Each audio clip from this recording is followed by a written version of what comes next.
Hello everyone, welcome you all. आज से हमारी एमएससी की एक नई यूनिट शुरू होने वाली है जो कि है रिंग सिंथेसिस। इस पर्टिकुलर वीडियो के अंदर हम बात करेंगे रिंग सिंथेसिस की और साथ में हम देखेंगे कुछ सैचुरेटेड हेटेरोसाइकिल्स को। तो चलिए शुरुआत करते हैं आज के हमारे टॉपिक की जो कि है रिंग सिंथेसिस। जैसा कि आपको इसके नाम से ही पता लग रहा है, यहाँ पर हम कोई रिंग का फॉर्मेशन करवाने वाले हैं, यानी कि हमें यहाँ पर साइक्लिक प्रोडक्ट देखने को मिलेगा। और जब हम किसी साइक्लिक प्रोडक्ट का फॉर्मेशन करते हैं तो उसे हम दो तरीके की रिएक्शन करवा के प्रोडक्ट का फॉर्मेशन कर सकते हैं। एक तो हम करवा सकते हैं इंटरमोलिक्यूलर रिएक्शन और दूसरी हम करवा सकते हैं इंट्रामोलिक्यूलर रिएक्शन।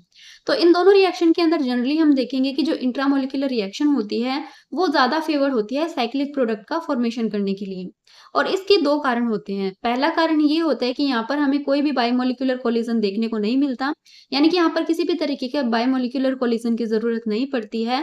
और दूसरी बात यह है कि यहाँ पर जो रिएक्शन होती है वो आपको सेम ही मॉलिक्यूल के अंदर देखने को मिलेगी, यानी कि जो दो रिएक्टिव पार्ट होते हैं वो आपको सेम मॉलिक्यूल के अंदर देखने को मिलेंगे। तो जब दोनों ही पार्ट सेम मॉलिक्यूल के अंदर है तो उनकी जो रिएक्शन है वो भी इजीली हो जाती है। इस वजह से हम बोलेंगे कि जो ये इंट्रामोलिक्यूलर रिएक्शन होती है ये काइनेटिकली फेवर्ड होती है। और ये फैक्टर आपको सबसे ज्यादा देखने को मिलेगा 3 मेंबर रिंग के अंदर, जहां पर आपको दोनों एंड हमेशा पास पास दिखाई देंगे। उन दोनों एंड के ऊपर लगे होंगे न्यूक्लियोफिलिक पार्ट और इलेक्ट्रोफिलिक पार्ट, जैसे कि आपको इस रिएक्शन के अंदर दिखाई दे रहा है। ये है हमारा मॉलिक्यूल जिससे हमें क्या करना है, साइक्लिक प्रोडक्ट का फॉर्मेशन करना है। तो यहाँ पर हम क्या करवाएंगे, यहाँ पर हम करवाएंगे इंट्रामोलिक्यूलर रिएक्शन, जिसके बाद में आपको यहाँ पर जो न्यूक्लियोफिलिक और इलेक्ट्रोफिलिक स्पीसीज देखने को मिल रही है इन दोनों के बीच में बॉन्ड का फॉर्मेशन हो जाता है और आपको मिल जाता है 3 मेंबर साइक्लिक कंपाउंड।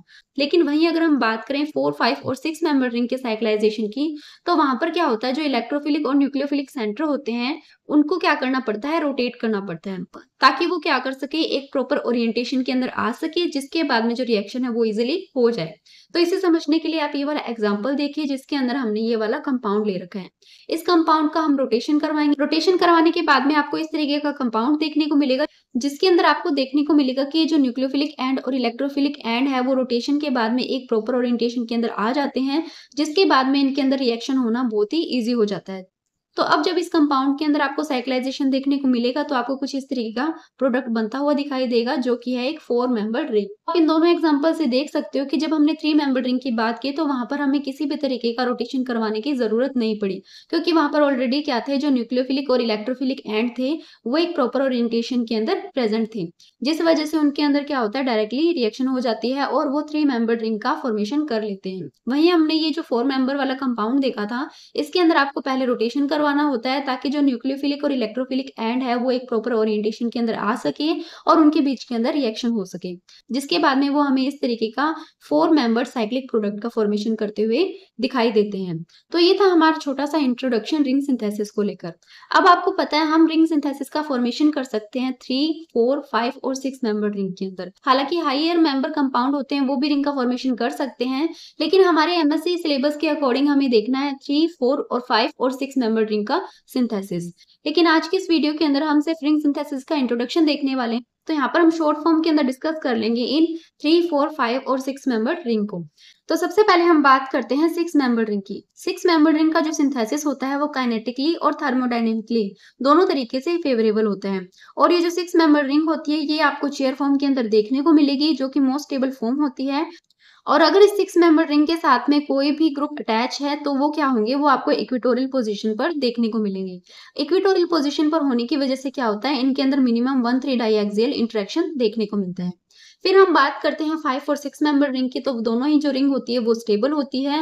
नेक्स्ट हम बात करते हैं 3 मेंबर रिंग की। जो 3 और 4 मेंबर रिंग होती है वो अनस्टेबल होती है।